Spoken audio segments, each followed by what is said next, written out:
করি, আপনাদেরকে আসার জন্য অনুরোধ করি। আপনারা আসেন এবং আমাদের এই বিভিন্ন খবরগুলো সবাইকে জানাতে সহায়তা করেন। আজকে আপনাদের প্রতি কৃতজ্ঞতা। আপনারা আজকে খুব কম সময়ের মধ্যে আপনারা এসেছেন। ভাবলাম যে কী পরিস্থিতি হচ্ছে, কি হচ্ছে, এই ব্যাপারগুলো নিয়ে আপনাদের সাথে আবার একটু কথা বলি। কিছুক্ষণ আগে আমি আমার কমান্ডারদের সাথে, জিওসিসদের সাথে কথা বলেছি। পরিস্থিতি এখন অনেক উন্নতি হচ্ছে।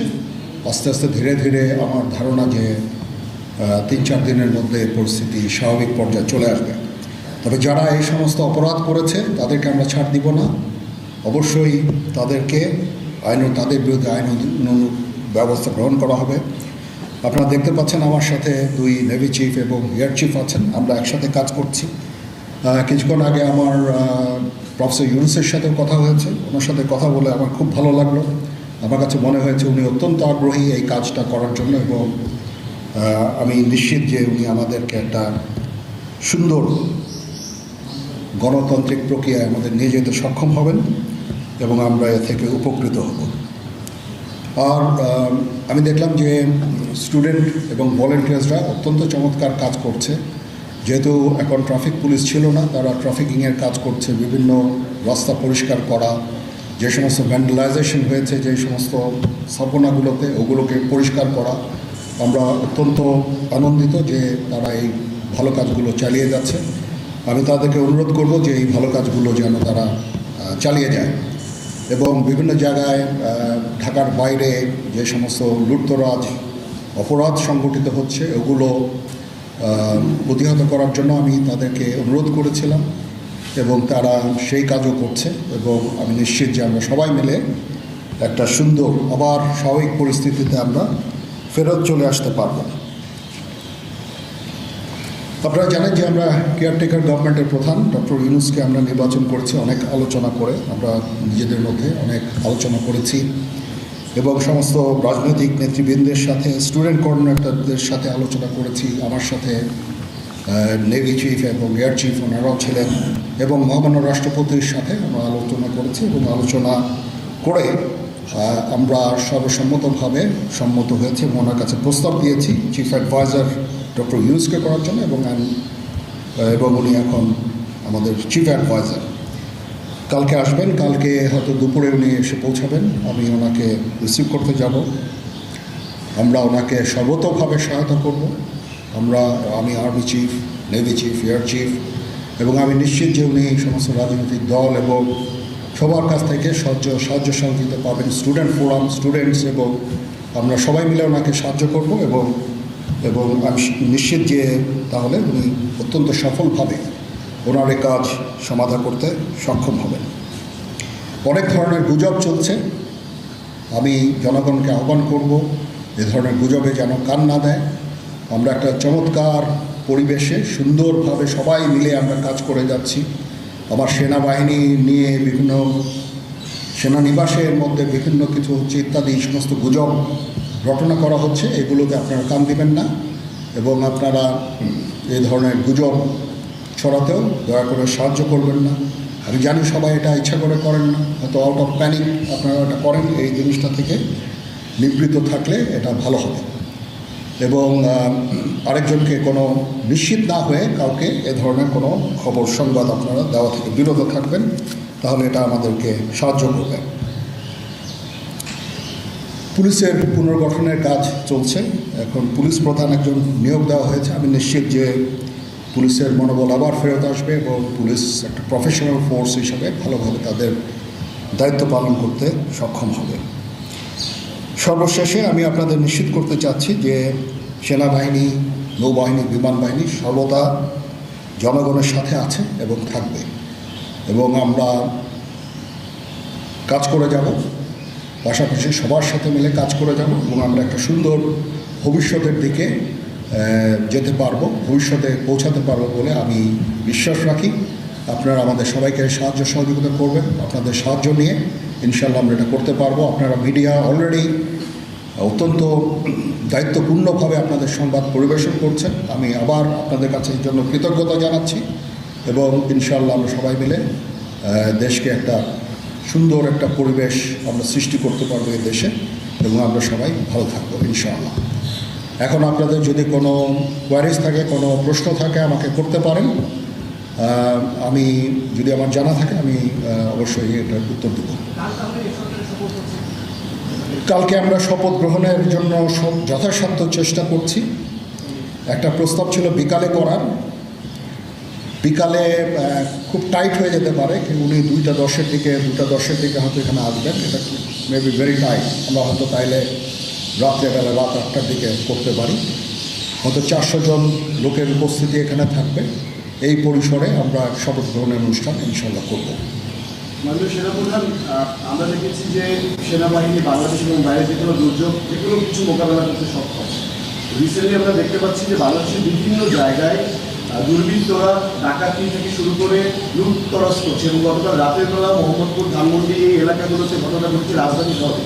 এবং এই বিষয়ে আসলে সেনাবাহিনী কী পদক্ষেপ নিচ্ছে এবং সাধারণ মানুষের কিন্তু উদ্বেগ উৎকণ্ঠার মধ্যে রয়েছে? হ্যাঁ, প্রথম কথা হচ্ছে যে আমি দায়িত্ব নিয়েছিলাম অবশ্যই, এবং আমি রাজনৈতিক নেতৃবৃন্দর কাছ থেকে কথাও আমি ওনাদের কাছ থেকে ওনাদেরকে আমি বলেছিলাম যে আপনারা আমাদের সাহায্য করেন, যে মুহূর্তে এই ট্রানজিশনটা হবে এ ধরনের সমস্যার সৃষ্টি হতে পারে, এবং ওনারাও আমাকে বলেছিলেন যে ওনাদের যতদূর সম্ভব সাহায্য করবেন। তারপরেও কিছু কিছু ঘটনা ঘটেছে।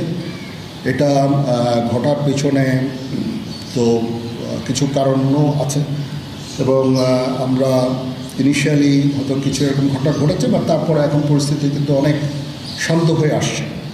আমরা আমাদের যত স্ট্রেংথ আছে, পুলিশ কিন্তু নন এক্সিস্টিং, পুলিশ কোনো ডিউটিতে নাই। পুলিশের একটা বড় ফোর্স, এটার যে ভয়েড যেটা সৃষ্টি হয়েছে, এই ভয়েডটা সেনাবাহিনীর স্ট্রেংথ দিয়ে এটা পুরো করা সম্ভব না। আর তারপরেও আমরা যথাসাধ্য চেষ্টা করে যাচ্ছি, এবং হাজার হাজার লোককে আমরা কিন্তু এই সমস্ত সমস্যা থেকে আমরা উদ্ধার করেছি। বহু পুলিশ, আমার জানা মতে বহু পুলিশ, অনেক থানা, তারপরে সরকারি কর্মকর্তা কর্মচারীদের রেস্কিউ করা, এই সমস্ত কাজগুলো আমরা করেছি। আমরা যেমন ইম্পর্টেন্ট জায়গা যেমন বিমানবন্দর, ডিপ্লোম্যাটিক এরিয়া, সেক্রেটারিয়েট, জাজেসদের অ্যাকোমোডেশন, তারপরে সেক্রেটারিদের অ্যাকোমোডেশন, এই সমস্ত গুরুত্বপূর্ণ জায়গাগুলিও আমরা প্রোটেক্ট করছি, এবং বিভিন্ন জায়গায় পেট্রোলিং করা হচ্ছে। তারপরেও একটা ইনিশিয়ালি 2-1 দিন এটা হয়েছে, সেজন্য আমি অত্যন্ত দুঃখিত এবং বিব্রত। যাই হোক, এটা আমার যে স্ট্রেংথ যা ছিল এটা নেভি, এয়ারফোর্সও তারা তাদের মতো করে করেছে। আমরা যথাসাধ্য চেষ্টা করেছি, তারপরেও কিছু হয়ে গেছে। এটা আমার জাস্ট সিম্পলি আমাদের এনাফ স্ট্রেংথ ছিল না। বাট আমি নিশ্চিত যখন পুলিশ পুনর্গঠন হয়ে যাবে, তারা যখন আমার কাজে নেমে যাবে, তখন এই ভয়েডটা খুব সহজেই আমরা পূরণ করতে পারবো। পুলিশের একটা বিরাট সংখ্যক ফোর্স, পুলিশ ইজ একটা বড় ফোর্স। তো এই ফোর্স যদি নিষ্ক্রিয় হয়ে যায়, সেটার ভয়েড পূরণ করা সেনাবাহিনী, বিমান বাহিনী, নৌবাহিনী সবার পক্ষে সম্ভব না। আমরা এটার জন্য ডিজাইন করব। যাই হোক, আমি নিশ্চিত যে খুব শীঘ্রই তারা পুনর্গঠিত হবে, এবং এই সমস্ত ভ্যান্ডালিজম এগুলোকে প্রতিহত করতে সমর্থ হবে। বাট আমি এটুকু আপনাদের বলছি যে যারা এই সমস্ত কাজে জড়িয়েছে তাদেরকে আমরা আইনের আওতায় আনার সর্বোচ্চ চেষ্টা আমরা করব।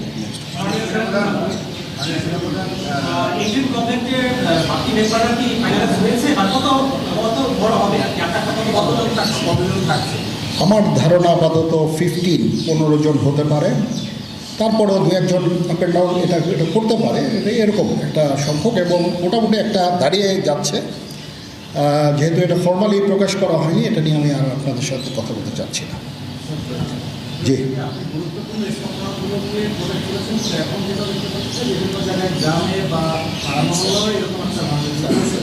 হ্যাঁ হচ্ছে, বাট সংখ্যা অনেক কমে এসেছে। 1 দিন 2 দিন, প্রথম 1-2 দিনে যেটা হয়েছে সংখ্যা অনেক কমে এসেছে। আমরা আনসার ভিডিপিকেও কাজে লাগিয়েছি, এবং আমি তো বললাম যে ছাত্ররা আমাদের সাহায্য করছে বিভিন্ন গ্রামে গঞ্জে, তারা এই কাজগুলোর মাধ্যমে, তাদের উপস্থিতির মাধ্যমে আমাদের সাহায্য করছে, এবং বিএনসিসিকেও আমরা এটা করতে আমরা হয়তো এমপ্লয় করবো এই কাজে। আমি আমার যত ফোর্স আছে মিলিটারি সব অল ডিপ্লয়, এবং তারা তাদের সাধ্যমতো এই কাজে নিয়োজিত। সেনাপ্রধান, আপনি বিব্রত বোধ করলেন কারণ আপনি নিরাপত্তার দায়িত্ব নিয়েছিলেন, সেখানে হয়তো এখন রাজনীতিবিদরা বললেন যে জেনারেল সাহেব আপনি নিরাপত্তার দায়িত্ব নেন, somebody has to take it. তো আমি আর তো কেউ নেওয়ার নাই, আমি নিয়েছি, এবং যদি কোনো ব্যর্থতা থাকে সে দায়িত্ব আমার। আমি আমার সাধ্যমতো চেষ্টা করেছি এবং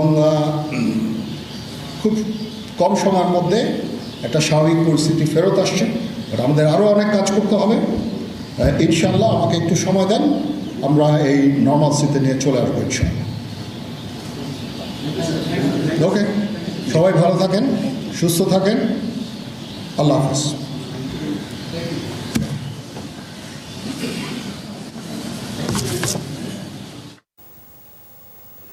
দর্শক, এতক্ষণ সেনা সদরে কথা বলছিলেন সেনাপ্রধান general Waker.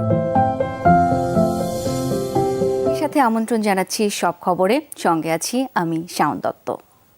Click ceiling fan বিভিন্ন মডেলের